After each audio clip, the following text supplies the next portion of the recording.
Last week, someone posted this on r/ChatGPT. Their OpenClaw agent DM'd their ex on Instagram. They didn't prompt this, it just did it. And most people in the comments called this fake. And I want to talk about that disbelief, because if you haven't built a real agent harness, if you're not deep in the work of configuring something like OpenClaw, then this does sound made up. And to be fair, I also dismiss most of what I read on Reddit. But if you are deep into things like agentic design or harnesses, then these buzzwords, things that do carry real meaning right now, you know that this is just another Tuesday. And I talked about our survey last week. Claude is the second most used tool in design after Figma. 50% of designers are using it every week, and Claude Code came in at number 4. But we did not ask about agentic design in that survey. We asked about AI coding tools in prototyping, and there is a gap between what we asked and what is starting to emerge. So let's talk about it. But before I do, I want to be considerate about who is watching this video. Because from our survey, about 37% of respondents said they were using no AI coding tools at all, not even experimenting. Because if that group is using AI at all, it's for ChatGPT instead of Google, or maybe they're prompting Claude for a quick piece of copy, but they're not integrating AI into their workflows. And then there's another 30% who said they're dabbling. They're using some tools, but they're probably not building agents and harnesses yet. Now, this video is intentionally nerdy. What I'm gonna describe to you will probably sound as made up as that Reddit post to that 60% of you, and that is okay. I encourage you to stick around, and I'm gonna ask you to trust me that this exists right now, today, at companies like Ramp, who process over 2% of US company spending. This is not a prediction or a guess. It's happening right now in AI-fluent companies, and it's growing quickly. Now, we don't have a standardized name for this yet, but vocabulary is forming quickly, and I would be surprised if we don't have some sort of standard by the end of Q2. I'm talking about what some teams are calling agentic design. Now, you're probably at least familiar with prompting a design into existence. Maybe you've seen it. Tools like Figma Make, Magic Path, Paper, Pencil.dev, Google Stitch, and the recently released Claude design tool. And I'm not dismissing any of those. These tools, every one of them is pointing at the same category. They are early stage versions of, I think, the same idea. For example, here's what's true about Figma Make. It's inside the tool that most design teams already use, which should have been an advantage the other tools don't have yet. But here's what's true about Pencil.dev. Tom Kirchhoff built this from the ground up as an agent-first design tool. It is a web GL canvas where design files live in your Git repo as .pen files. It is a massive bet he's placing, and I just talked to him about it on Wednesday. And here's what's true about Paper. An AI agent can go into your production site, pull the styles, design those on the Paper canvas, and write it back to your code base thanks to Paper's MCP. And all of those tools share one thing: the designer is still running the session. You type, the agents generate, and you judge. It's already changing the way that designers work right now. But that is not what this video is about, because what's actually happening inside of those design tools and what's coming next is a different thing entirely. Because as designers, we work at different altitudes. We might start at the full product view and then zoom in to sharpen the fidelity one frame at a time, and then zoom back out. And that altitude switching is just how the job has always worked for any competent product designer. But that altitude switching is also now how AI agents are being used. Sometimes you're prompting from outside the canvas, a chat box or a terminal. You're doing the driving, and the AI is the tool. That's probably familiar to at least some of you. But sometimes the agent is inside the tool while you're sleeping. It is building, generating variants, solving a blank canvas problem, or even shipping. And you wake up to a canvas that is ready for your edits. Now, I used to think this concept of round tripping was how the design gets into code and the code comes back into the design tool, and that is still part of it. But I think the real definition is different now. Round tripping is how human intent gets into the agent and how agent output comes back to the human intent layer. That's canvas and code and agent. That is what round tripping is actually about. Paper shipped MCP support a few months ago. The agent can run that whole cycle. The canvas is now now a working surface for the agent, not just the human. Now, Stephen Haney's the founder of Paper. He was on the podcast in February, and he thinks the stack for software builders is going to become 3 things. I think you need a canvas. I think you need a spatial relationship. You need to be able to draw and interact, not just to your teammates, because like collaboration is still really important, multiplayer is still really important, but actually to your agent too. So if you think about it, like right now we can only type to our agents, mostly, some of us speak to them too. The canvas can become an interface in the same way that your IDE or your terminal is an interface. And I think for some jobs, typing or speaking to the agent is better. And then for other jobs, drawing or rearranging or sketching is a better way to actually prompt and get context into your agent. And in that episode, I predicted that in a few years, we'll all just be designers using tools like these that are all connected, and I still believe that. But for that to work, for the agent to know what to do without you narrating every step, you need something that most designers haven't set up yet. Here's a metaphor for what I'm talking about.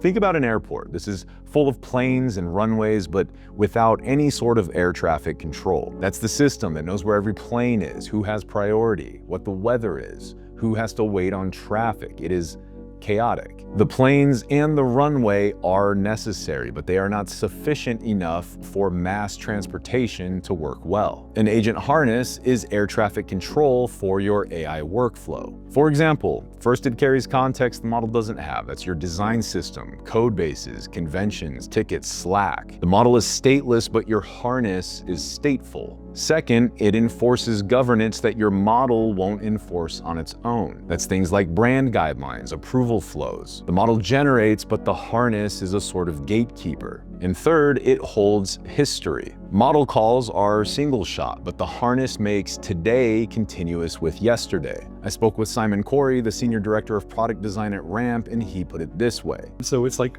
Claude under the hood, but our harness on top is the power. If you allow yourself to think that way, then you open up that possibility of like, shit, I can actually be on the forefront. Giving an agent access to everything in your life is a security nightmare. But a lot of people are making that trade-off to get this level of capability, including me. I'll give you a concrete example. I was getting close on our state of prototyping survey this month, and the data was in. The deadline was approaching, and I was stretched pretty thin on getting it out. And my agent had all the information, the data, the survey structure, when it was supposed to go out, and it even had the design system I was considering using. It also knew how swamped I was with all of the recent documentaries we've been filming. Now, I did not prompt this to build the charts for me. It knew what needed to happen. A few days prior to the date I scheduled to release, I woke up to 18 chart artboards that were waiting for me in the paper canvas. Now, they weren't up to my standard yet, but they were a fantastic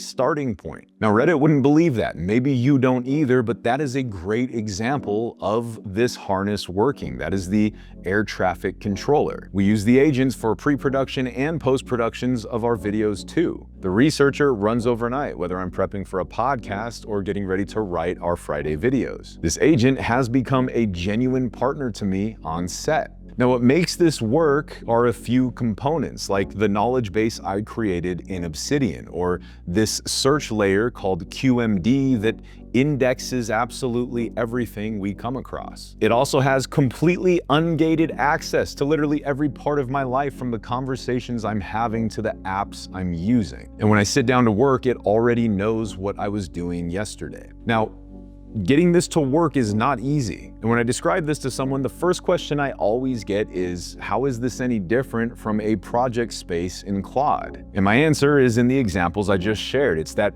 moment when it does something that genuinely helps you that you did not ask it to do. That is a true aha moment. And it's showing up in all of my conversations. MetaLab mentioned OpenClaw, Vercel mentioned it, Perplexity mentioned it, Ramp mentioned it. It seems to be the tool that teams are reaching for after they're familiar with AI coding tools. And it's pairing really well with tools like Paper and Magic Path, which are what I'm hearing the most next to Claude Code and Figma. Not Google Stitch and not Claude Design, although that one did just come out and I'm curious to see where that lands at our next survey. But in the actual conversations I'm having of those tools, Paper and Magic Path are the names that are starting to come up more, even though they did not surface in popularity in this quarter's survey. Now, I posted something on X earlier this week. I am rooting for Figma. Dylan Field placed a bet on multiplayer canvas when a loud minority of designers called it a bad idea, and he did not flinch. And that conviction is baked into that company's DNA. I do believe that. In fact, Figma has already opened up their canvas to these agents. Their MCP server is live, and agents are already writing real components to their Figma files from tools like Cursor or Claude or even